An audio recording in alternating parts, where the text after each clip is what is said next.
Cyklus němých filmů s živým hudebním doprovodem. V pondělí 30. listopadu v kině Aero.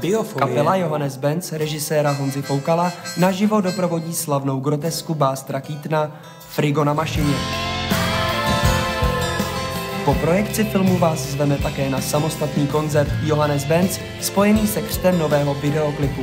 Vstupenky jsou v prodeji na pokladně Aera, Oka, Světozoru nebo na www.kinoaero.cz.